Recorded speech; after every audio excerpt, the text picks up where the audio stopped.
There's one thing that's been aggravating me, and it's those pointless and crappy horror films that are PG-13 and pointless remakes.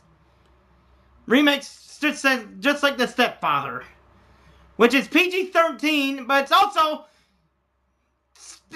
it's just fucking stupid. I don't know why they keep doing so many horror films that are PG-13. I guess so they can make a quick buck. But there's a film out there called Paranormal Activity that's rated R, and it's been getting some high praise. I don't know what the hell for, but I've never heard of that movie till now. But I will say this. PG-13 horror films suck. Unless they're certain movies that are good, like The First Ring, that was a good movie. And I have yet to see this, but Dragging Me to Hell, I heard that was a good movie too. And on top of this, I'm going to talk about horror films that you should recommend for Halloween. I know this is probably the most obvious one. This is the first Halloween movie. That movie's a classic. This is a documentary. And this is a sequel. And I'm just going to talk about... I'm just going to stop there with these original Halloween movies. The three movies I'm about to show you have yet to watch, but I will watch in the future. Slither. It's about those creatures from outer space that go in people's mouths and they just expand. It's just silly as hell. I have yet to watch this, but it's gonna be good. I heard it's a great movie. Bubba Hotep. This is a weird movie. It's got an elderly Elvis Presley and the African American JFK. That's right. JFK's black.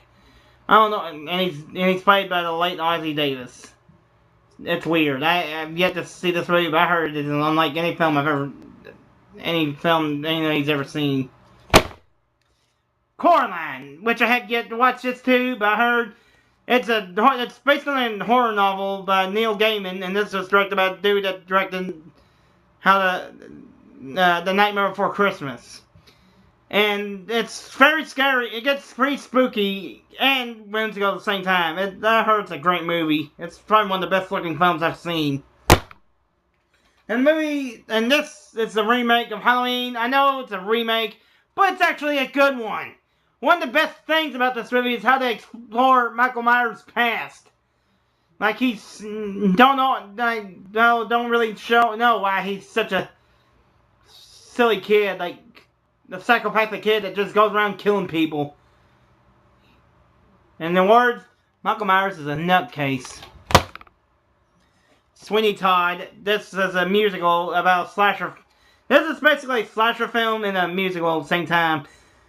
It is a great movie. It's great songs. It's got great acting. And it's from Tim Burton. It's a freaking great movie. And The Mist.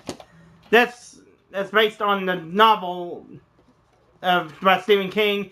This is also what inspired that game Half-Life. And I'm gonna give a spoiler, but that's because those creatures you see in the movie were some kind of experiment by the government. I'm just gonna end the spoiler there. Just say this: the ending's controversial.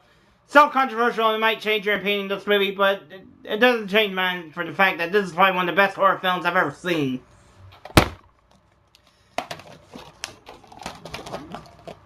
From Dusk Till Dawn, this is a great movie.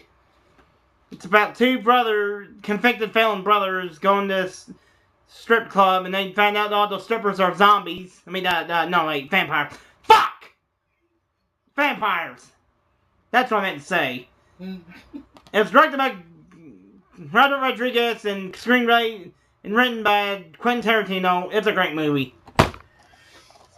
And this is probably one of the best vampire films ever, The Lost Boys. It's also directed by Joel Schumacher, the same Joel Schumacher that fucked up the Batman franchise until Christopher Nolan came in and saved the day. But I will say this is his best film. It's just an awesome movie. And I can't mention slasher films without mentioning this. I know, Halloween caused birth the slasher film genre.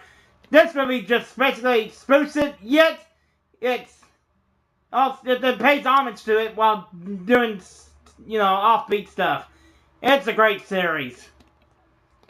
I mean, especially the first scene where Drew Barrymore gets gutted up like a fish, which I think is gruesome. And this is probably one of the best direct-to-DVD horror films ever, called Behind the Mask. It's about this lunatic who trains to be like Michael Myers and Jason Voorhees. And in the first half, it's like a documentary explaining how he does things, how slasher film antagonist kills people. And I gotta say that this is an awesome movie. I highly recommend getting this if you don't have it. It's a great movie. And that's all I gotta say about... I'm just sick of stupid PG-13 horror films and pointless remakes. Like, if anybody sees The Stepfather, you're fucking stupid. The remake, just watch the original. Till next time, bitches. Oh, and another thing, Mike Stiles, that guy who did a fan army, thank you! You did a good job! And happy Halloween!